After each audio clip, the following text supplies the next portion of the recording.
Inter-Fiorentina 1-1, Simone Inzaghi finisce la sua corsa all'Inter. Ben ritrovati amiche e amici di Passione Inter, siamo qui con un contenuto che oggi ho voluto titolare Analisi totale su Simone Inzaghi. In queste ore, lo sapete, si stanno rincorrendo tanti commenti da parte dei tifosi tra chi dà delle attenuanti al mister e chi lo attacca chiedendone addirittura l'esonero già immediato. Il campionato non è finito, quindi metto subito le mani avanti. Al momento sembra davvero molto molto difficile, per non dire impossibile, che l'Inter possa effettivamente rientrare e andare a vincere questo scudetto. Finché la matematica non ci condanna, però lasciamo una piccola porticina aperta. In virtù di questa difficoltà piuttosto evidente, però, abbiamo deciso, confrontandoci anche in redazione, che un episodio, un contenuto di questo tipo potesse arrivare, diciamo, nel momento giusto. Quindi un'analisi molto completa di quello che è stato questo primo anno di Simone Inzaghi, ribadisco ancora una volta, lasciando una piccola porticina aperta. Non so quanto sia venuto lungo questo episodio, spero non tantissimo, però mi sono preparato una bella scaletta, ho fatto un recap mentale di tutto quello che è accaduto da maggio 2021 ad oggi, perché è così che bisogna analizzare la stagione di Simone Inzaghi, almeno a mio parere. Adesso ve ne parlo e poi chiaramente dibatteremo tutto nei commenti. Purtroppo, dicevamo, arriviamo da un pareggio che sembra condannarci quasi in via definitiva per lo scudetto, perché le partite da vincere erano le ultime due, perlomeno, dopo aver già perso punti precedentemente tra Genoa, Sassuolo, eccetera. Adesso andremo a Torino contro la Juventus. Appare piuttosto difficile pensare di vincere e quindi le possibilità sono davvero minime. Comunque, dicevo, analisi totale su Simone Inzaghi. Allora, il punto di partenza che secondo me non dobbiamo mai dimenticare è una sorta di cronistoria, l'ho voluto chiamare, di quella che è stata l'esperienza di Inzaghi all'Inter. Allora, brevemente, 26 maggio 2021, ufficiale la separazione tra l'Inter e Antonio Conte.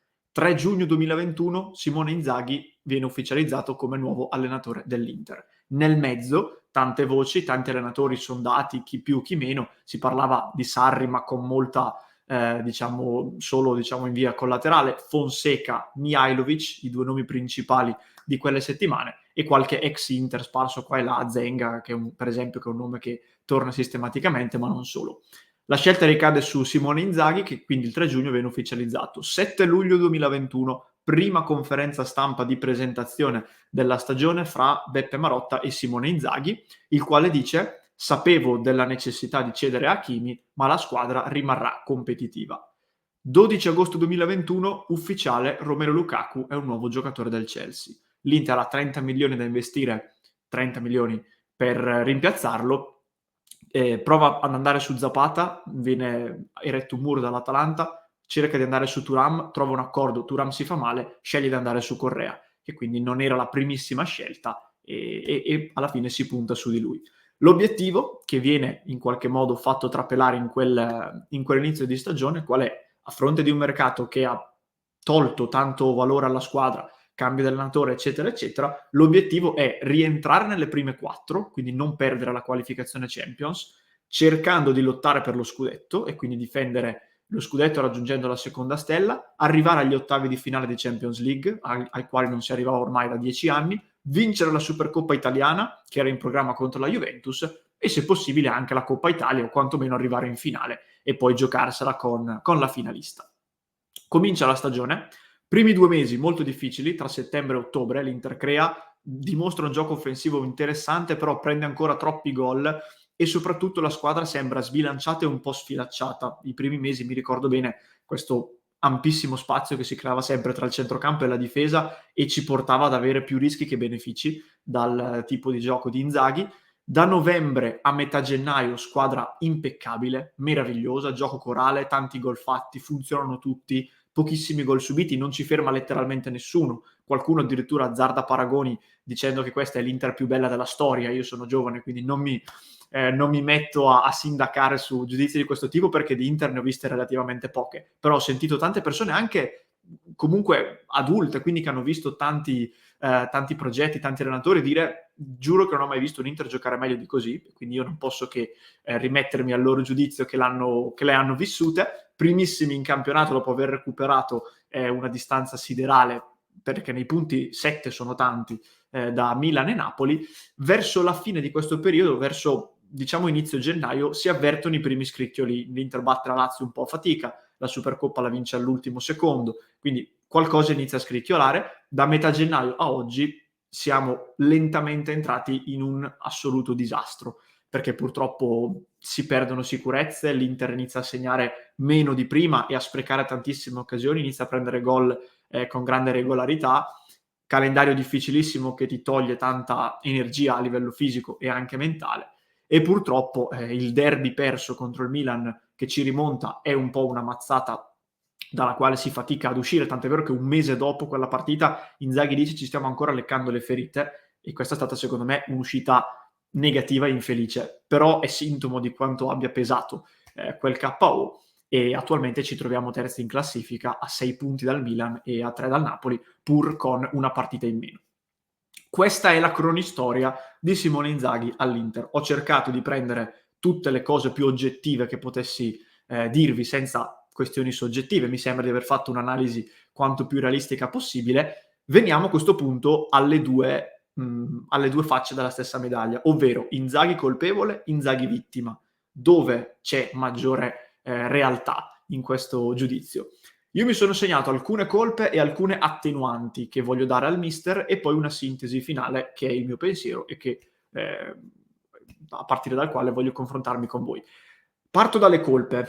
Quali sono le colpe di Simone Inzaghi? Allora, la prima e l'unica, secondo me, colpa da attribuire solo e unicamente a lui e alle sue scelte sono le scelte tattiche incomprensibili. Io nelle ultime partite, e chi le segue con noi in diretta su Passione Inter lo sa bene, sono letteralmente impazzito ogni volta che ho visto i cambi di Simone Inzaghi, perché erano partite che l'Inter doveva vincere, doveva metterci qualcosa in più, e Inzaghi invece sembrava metterci qualcosa in meno. Cioè invece di avere coraggio, questa è la parola che è tornata più spesso in queste settimane, Inzaghi ha dimostrato un po' di paura, ha dimostrato appunto poco coraggio, cambi sempre conservativi e soprattutto poco sensati, perché al di là del discorso di cambiare modulo eccetera, prendo ad esempio la partita con la Fiorentina di ieri.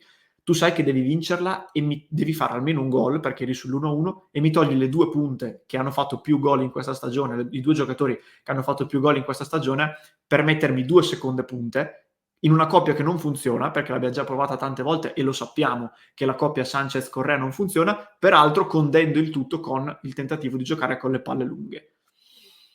Completamente privo di senso questo tipo di scenario. Quindi poco coraggio all'Inter, secondo me, lo devi avere, soprattutto quando hai una squadra comunque di livello, quando hai uno stadio che ti incita e quando sai che la partita la devi vincere. Questa è la cosa fondamentale. La consapevolezza che devi vincere certe partite ti deve orientare a prendere delle scelte. Se prendi scelte sbagliate, mi spinge a pensare che non sei letteralmente consapevole di quella che è la realtà, e questa è una grave colpa.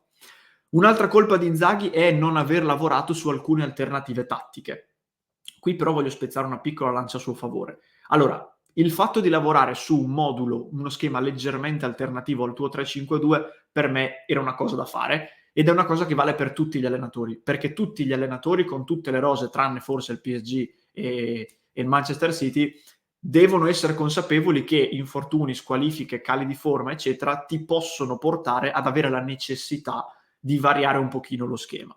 A maggior ragione quando, e qui mi focalizzo sull'Inter, hai un giocatore così fondamentale come Marcelo Brozovic, ma così unico in rosa, perché non hai un vero e proprio sostituto, e lo stiamo notando. Quindi non aver lavorato su delle alternative è una colpa abbastanza evidente. La lancia che spezzo a favore di Inzaghi qual è? È che in questo senso, secondo me, la colpa è duplice, un po' sua, un po' di una proprietà o di una società che comunque non gli ha dato a disposizione tutte le armi possibili, perché qui non si chiedeva l'acquisto di Mbappé, si chiedeva l'acquisto di un giocatore che per caratteristiche fosse quantomeno lontanamente paragonabile a Brozovic, e questo è un problema che aveva anche Antonio Conte, quindi non è una cosa che nasce oggi, è una cosa di cui in società era un problema di cui si deve essere consapevoli, insomma, ormai da tempo. E la seconda lancia che spezzo a favore di Inzaghi riguardo il discorso modulo, ragazzi, noi gli stiamo dicendo questo, ma quanti allenatori hanno questa grande facilità e frequenza nel cambio modulo? Io vi ricordo che gli stessi commenti li dicevamo a Conte per il suo 3-5-2, andando più indietro nel tempo li dicevamo a Spalletti per il suo 4-2-3-1.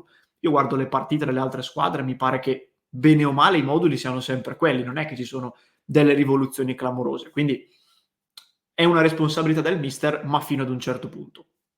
Altra colpa di Inzaghi, difficoltà a tenere la tensione alta nei momenti chiave della stagione e nei momenti chiave anche delle singole partite. Questa è una sua responsabilità e ho letto tanti dire Inzaghi non è capace perché non è Conte. Grazie al C, mi verrebbe da dire, per non essere scurrile, che Inzaghi non sia Conte, penso che lo potessimo sapere già quel 26 maggio, anzi quel 3 giugno in cui è stato ufficializzato al suo posto. Quindi questa è una responsabilità ed è una colpa, ma deriva da una questione di personalità e la personalità non si compra e se uno ce l'ha, beato lui, se uno non ce l'ha, ci si può fare poco secondo me. E qui collegato, l'ultima colpa che gli do è il fatto di essersi forse fatto travolgere anche lui, nelle difficoltà. Una cosa alla quale non eravamo abituati proprio perché Antonio Conte, per sua statura e per suo carisma, era colui a cui ti aggrappavi per uscire dalle difficoltà. Non era uno che si faceva trascinare a sua volta. E anche qui devo dare però una piccola responsabilità anche alla squadra. Io ricordo forse questa è stata la mia previsione, mi permetto di dire nel mio piccolo, la mia previsione più lungimirante che ho fatto ad inizio anno. Io mi ricordo bene di aver detto, quando c'era Conte avevamo un allenatore vincente e che aveva già vinto in carriera e una squadra per il 90% dei suoi elementi che non aveva vinto ancora nulla, ad eccezione di Vidal e pochissimi. Quindi la responsabilità nei momenti di difficoltà, nel tenere la barra dritta e nel tenere la mente sull'obiettivo, è di Antonio Conte. La situazione si è ribaltata, perché tu hai una squadra che ha già vinto uno scudetto, qualcuno addirittura anche delle coppe nazionali importanti, l'Europeo gli italiani e la Coppa America gli argentini. Hai aggiunto un pochino di personalità con Dzeko, al contrario hai un allenatore che sì, qualcosa ha vinto, ma non è Conte. Quindi nei momenti di difficoltà io mi aspetto che più che Simone Inzaghi sia, o quantomeno sia anche lui, ma anche la squadra che lo prenda per mano, i Barella, gli Skriniar, i Lautaro, anche loro lo devono prendere per mano, rimanere con la testa focalizzata e superare il mare in tempesta. Ecco, sinceramente questo l'ho visto poco e quindi un minimo di responsabilità alla squadra la devo dare. Le attenuanti di Simone Inzaghi. Le cessioni estive. Ragazzi, il mercato in uscita dell'estate avrebbe ucciso un elefante. Cioè, tu perdi Hakimi, perdi Lukaku, purtroppo perdi Eriksen e questa non è una responsabilità di nessuno perché è una grande sfortuna che è accaduta, a cui tutte queste cessioni fanno seguito a Conte, Pintus, Oriali. Hai letteralmente rivoluzionato tutto. Quindi, francamente, il fatto che ad agosto l'85% almeno dei tifosi dell'Inter ritenesse, non dico un miracolo, ma un gran risultato arrivare almeno quarti, è sintomo del fatto che evidentemente un problema c'è stato. La seconda attenuante, e qui farò arrabbiare qualcuno, ma questa è la realtà dei fatti, Simone Inzaghi è attualmente perfettamente negli obiettivi stagionali, perché quello che avevo detto all'inizio episodio era quello che era stato stabilito. Obiettivo era arrivare agli ottavi di Champions, ci è arrivato, vincere la Supercoppa, l'ha vinta, arrivare almeno in finale di Coppa Italia, siamo in corsa, vediamo come andrà la semifinale di ritorno, arrivare nelle prime 4 lottando per lo scudetto, siamo nelle prime 4 e tutto sommato stiamo ancora lottando per lo scudetto. Quindi che a torto o a ragione, che ci piaccia o che non ci piaccia, gli obiettivi che erano stati dati a Simone Inzaghi li sta rispettando. La terza attenuante che gli do si collega un po' al discorso mercato. L'Inter, secondo me, è la squadra più forte in Serie A negli 11 titolari, quando sono tutti disponibili e tutti pronti, non nei 25. E anche qui mi ripeterò una cosa che ho ribadito spesso. Il valore delle riserve non è da giudicare, secondo me, perlomeno solo nel valore in sé del singolo, ma va giudicato nella differenza tra il livello del titolare e il livello della riserva. Perché Mattias Vesino, per fare un nome a caso, non è un giocatore del tutto scarso.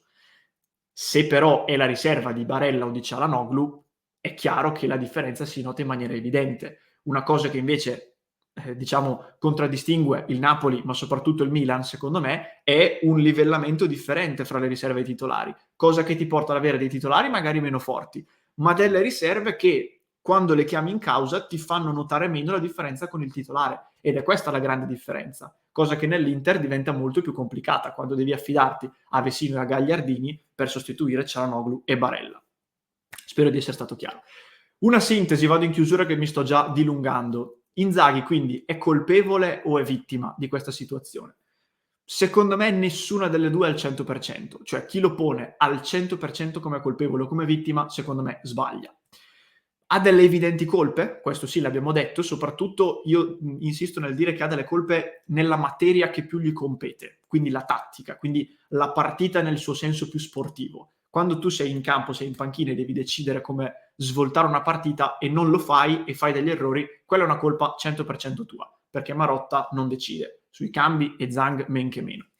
Per il resto io ho la sensazione che ad Inzaghi vengano date delle responsabilità di cui però lui è più un parafulmine, perché poi sapete che la figura dell'allenatore storicamente è sempre quella del parafulmine nei confronti della proprietà e della società. È successo anche con tanti altri in passato, d'altronde in questi ultimi 10 anni credo che la parola che più si è sentita nella tifoseria interista è stata out, Inzaghi out, Conte out, Spalletti out, Mancini out, Pioli out, De Boer out, Mazzarri out.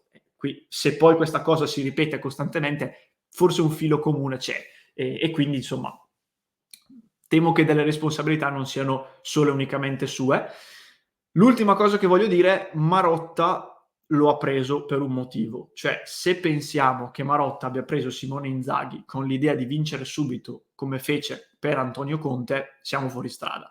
Cioè Marotta lo ha preso consapevole che ci sarebbero state delle difficoltà, quindi io credo che queste situazioni che stiamo vivendo oggi fossero preventivate, consapevole anche qui il tempo ci dirà se ha avuto ragione o no, che però Inzaghi possa anche migliorare, perché poi noi lo consideriamo come diciamo un blocco monolitico. Lui ha questi valori, ha queste colpe, diciamo a questi difetti, meglio, non migliorerà mai. Chi ce lo dice? Perché non possiamo pensare che con il tempo anche Inzaghi possa migliorare in quanto essere umano, in quanto persona come tutti noi?